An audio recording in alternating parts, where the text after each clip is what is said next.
63,000 vote बदल गए 3 महीने में। ऐसा वीरेंद्र सिंह के पास कौन सा जादू था? हमारे से बात नहीं करता है, इसलिए नहीं करता है कि अगर बात करेगा तो ऑफिस की पोल खोल देंगे कि तू तो पहले से मिला हुआ, हमारे से क्या बात है।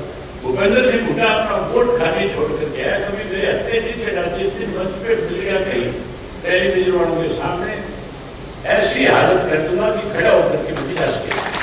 कि लोगों में ये चर्चा थी कि कांग्रेस को वोट देना है, कांग्रेस को नहीं, इंडिया गठबंधन को वोट देना है।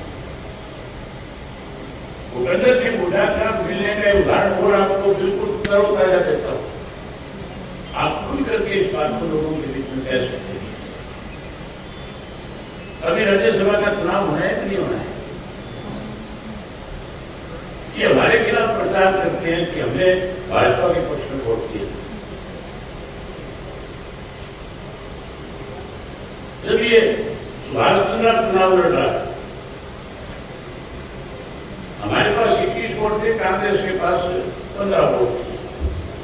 2 वोट कुलदीप का, कुलदीप के भाई के अलग, वो भी दोनों कांग्रेस में शामिल हो गए। तो टोटल वोट हो गए थे हमारे 38। फैसला हो गया था कि आरके आनंद के पक्ष में वोट डालने। ये जयप्रकाश इंडिपेंडेंट एमएलए था कांग्रेस के नजदीक, सरकार को गाड़ियां देता था। और ये सबसे ज्यादा अगर किसी के चुनाव प्रचार में लगा हुआ था तो सुभाष चंद्र के प्रचार में लगा था।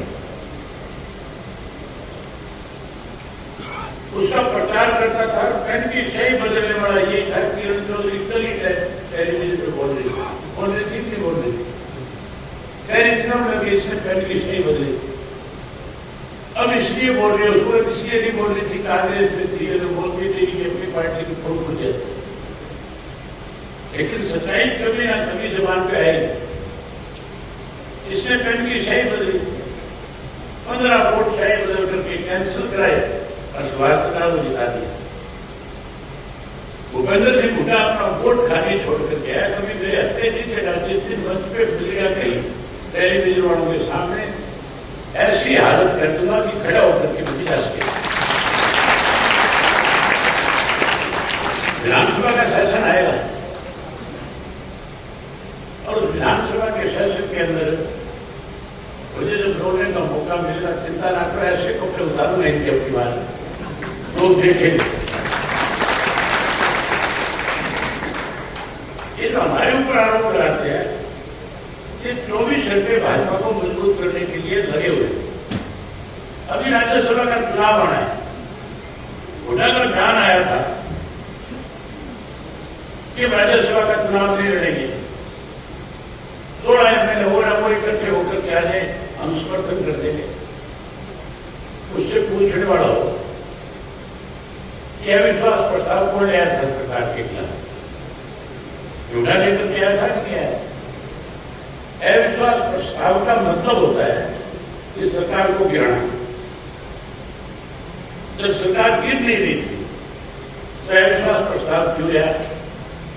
वो प्रस्ताव इसलिए लेकर के आया था कि हालात इस तरह के होते जा रहे थे कि सरकार कभी भी गिर सकती है, जेजेपी कभी भी बाहर निकल सकते हैं, उनको बाहर निकाला जा सकता है। एक बार अविश्वास प्रस्ताव अगर सरकार के खिलाफ आ जाता है तो फिर 6 महीने तक दोबारा अविश्वास प्रस्ताव नहीं ला सकते आप। ये संविधान कहता है, कानून कहता है। कैसे भाजपा को ऑक्सीजन मिले, कैसे भाजपा जिता रहे, इसके लिए भूपेंद्र सिंह हुड्डा अविश्वास प्रस्ताव लेकर के आया था, जबकि ये पता था कि सरकार बहुमत में सरकार नहीं गिरेगी, केवल उसकी मदद करने। इससे ये भी पूछने वाला हो, फिर तो राज्यपाल के पास किसके गया, मेमोरेंडम किस लिए दिया जा करके, ये किस लिए कह रहा है कि सरकार अनुपस्थित नहीं? जब तेरा डोर चुनाव लड़ने का नहीं है विधानसभा राज्यसभा का, तो फिर तू ये कैसे कह सकता है कि सरकार अनुपस्थित नहीं? बड़ी पार्टी का काम होता है विपक्ष की छोटी पार्टियों के लोगों से बात करके, इकट्ठा करके सरकार को सौंप दे। लेकिन ये हमारे से बात नहीं करता है, इसलिए नहीं करता है कि अगर बात करेगा तो ऑफिस की पोल खोल देंगे कि तू तो पहले से मिला हुआ, हमारे से क्या बात करता है।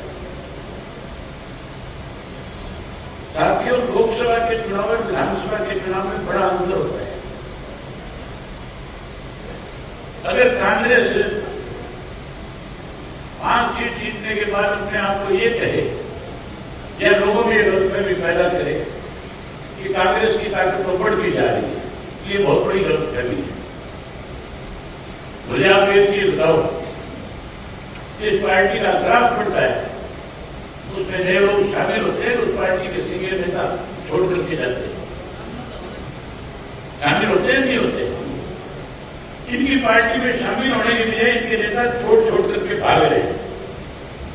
मैं किरण का दर्द तो समझता हूं कि उसको टिकट नहीं मिली थी, उसके अंदर भी छोड़ के चली गई, लेकिन और जो 3-4 लाइन में लग रहे हैं जिनकी रोज खबर आ रही है, उनको कौन सा दर्द है? वो इसलिए छोड़ करके जा रहे हैं, उनको इस बात का एहसास है कि कांग्रेस आने वाले समय में खत्म हो जाएगी। ये शुरुआत है दोस्तों। जिस दिन टिकट बटेगी उस दिन कांग्रेस में भगड़ लग जाएगी। इन बाप बेटा ने एक विधानसभा क्षेत्र के अंदर 15-16 कैंडिडेट बना रखे नहीं बना रखे,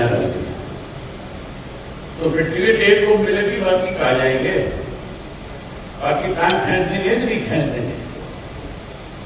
तो आप इतने ताकतवर बढ़ जाओ कि वो टांग खींचने वाले आपके साथ आकर के खड़े हो जाए, आपको उम्मीदवार दीजिए, ये काम आप करो। इस काम को करने के लिए आपको लोगों के बीच में जाना होगा, लोगों का विश्वास जीतना होगा, लोग आपके साथ हैं। आम चर्चा थी कि एक बार में बीजेपी को यहाँ लोकसभा में हराने, तो विधानसभा में एक वोट लोकदल के पक्ष में डालेंगे। और मैं दावे के साथ ये बात कह सकता हूं, मैं जो कार्यकर्ताओं की मीटिंग अब तक लेकर के आया हूं, मैंने और महाराज जी ने 20 जिले किए अब तक, और 20 जिलों के अंदर कार्यकर्ता कहीं मायूस नजर नहीं आया। हर जगह कार्यकर्ता बड़े हौसले के साथ ये कह रहा था कि विधानसभा के चुनाव में हर हालत के अंदर बहुत बड़ा फेरबदल करने का काम करेंगे। आप सरकार बनाना चाहते हो नहीं बनाना चाहते? बनाना चाहते हो तो बड़ा फेरबदल करना पड़ेगा कि नहीं करना पड़ेगा? फेरबदल तब होगा जब महाराज जी कह रहे थे कि हम गांव में जाएंगे, बूथ के स्तर के ऊपर पार्टी को मजबूत करेंगे, बूथ जीतने का काम करेंगे। थोड़ी सी मत करो, बहुत कुछ बदलेगा। मैं आपको उदाहरण दे देता हूं, आपको पता लग जाएगा। 2014 का लोकसभा का चुनाव था, हमारे 2 उम्मीदवार चुनाव जीते थे, हिसाब से भूषण जीता था और सरसा से रणजीत जीता था। और हिसाब से जब इसको दुष्यंत को टिकट दिया, चुनाव लड़ाया, तब 2 ऐसे विधानसभा क्षेत्र थे जिनमें बहुत बड़े मार्जिन के साथ पार्टी जीती, एक उचाना और दूसरा नारनौंद। उचाना के अंदर तो जीते थे 57,000 से और नारनौंद में जीते थे 45,000 से। जिस हल्के से 57,000 से जीते विधानसभा का चुनाव हुआ, 6,000 वोट से आगे थे, हारे थे नहीं हारे थे, 63,000 वोट बदल गए 3 महीने में। ऐसा वीरेंद्र सिंह के पास कौन सा जादू था तो लोगों को इतना बड़ा बदलाव नहीं आया? लेकिन लोगों का एक फैसला था कि हमने दुष्यंत को नहीं जिताना, ये लोकसभा का मेंबर है, हम इस सीट को खाली नहीं करेंगे, नहीं दिए वोट, हरा दिया नहीं हरा दिया। नारनौंद के अंदर 45,000 से जीते हुए और राज सिंह बोर्ड जो है, इनको पार्टी की तरफ से उम्मीदवार बनाया गया। मेरे ख्याल इनसे सीधी बात भी नहीं हो सकता, इनसे ज्यादा लोगों के बीच में स्वतंत्र रहने वाला व्यक्ति नहीं था। और ये जब चुनाव लड़ रहे थे, कैप्टन अभिमन्यु की तो नाड़ी की उड़ती, उसको लोगों ने जिता दिया, इनको 5,000 से हरा दिया। इसी तरीके से 2019 के अंदर लोकसभा के जब चुनाव थे, हमने अपनी पार्टी की तरफ से अम्बाड़ा के अंदर एक वाल्मीकि समाज के लड़के को टिकट दी। यमुनानगर का डिप्टी मेयर था अपने वार्ड के अंदर 2500 वोट से जीता हुआ था पार्टी के सिंबल के ऊपर, डिप्टी मेयर के पद पे था। वार्ड में तो 2500 वोट से जीता है।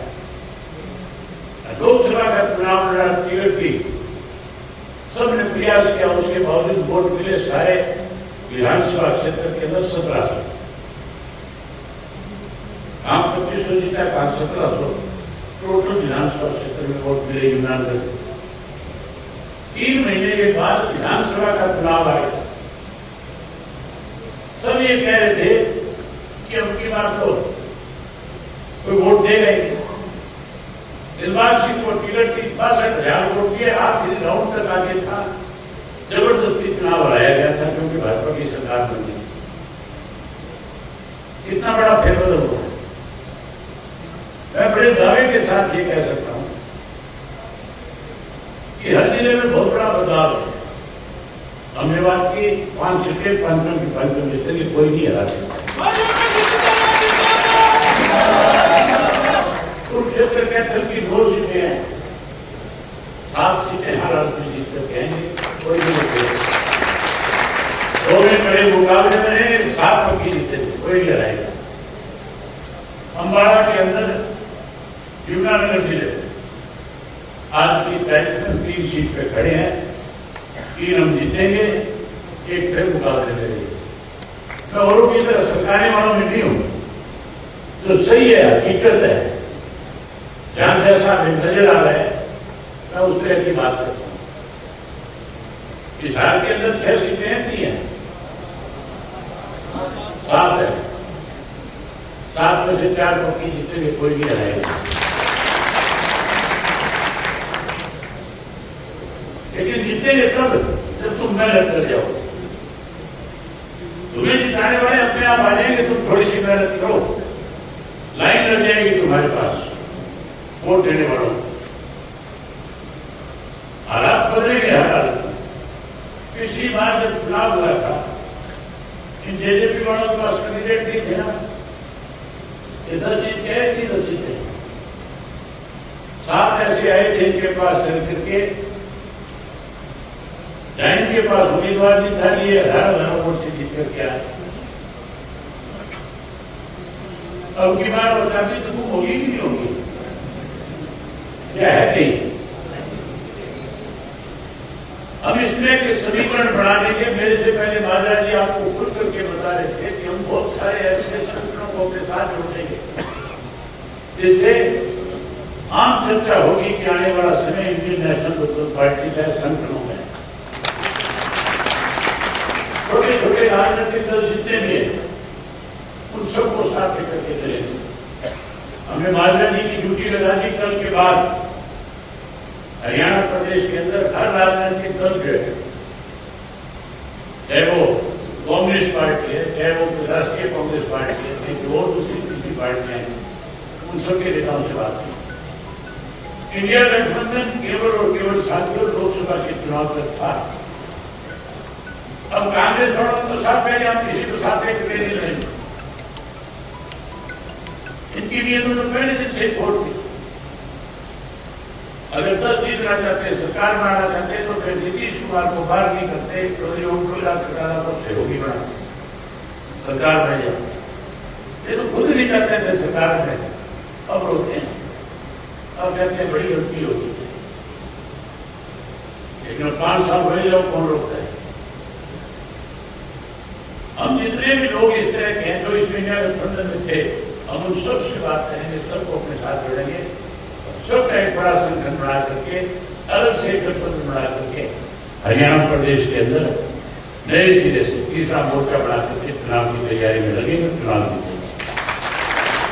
लोग हैं जो हमारी पार्टी का सबसे बड़ा नुकसान करते, ये हमारी गाड़ियों के दिन घूमते रहते हैं 24 घंटे। ये इतने ज्यादा गिरे और घटे इंसान है, सोच भी नहीं सकते। इस प्रताप में ने दूसरे को अपने घर पर आकर के तय किया, गांव में कोई बढ़ नहीं देता, जो दूध पालक है, ऐसे लोगों की कोई जरूरत नहीं है पार्टी। तो इस तरह के काम करें, मुझे बताओ, तो उनकी रात काटना चाहिए।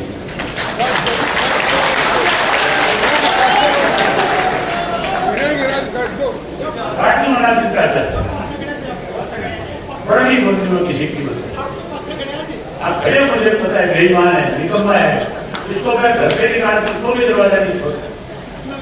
चले दूसरे के पास दोबारा हमारी पार्टी पर ऐसे लोगों से सावधान रहो और अपने कार्यकर्ताओं को मान सम्मान दो जो आपकी पार्टी के लिए काम करने वाले लोग हैं, जो आपकी लड़ाई लड़ने वाले लोग हैं। मैं उम्मीद करूंगा कि आप सब साथी आज से लगातार इस काम को आगे बढ़ाने का काम करोगे और पार्टी को मजबूत करोगे और वही 3 महीने में लोगों का दिल जीत करके फिर से बड़ा संकल्प खड़ा करोगे। आपने मेरी बात सुनी।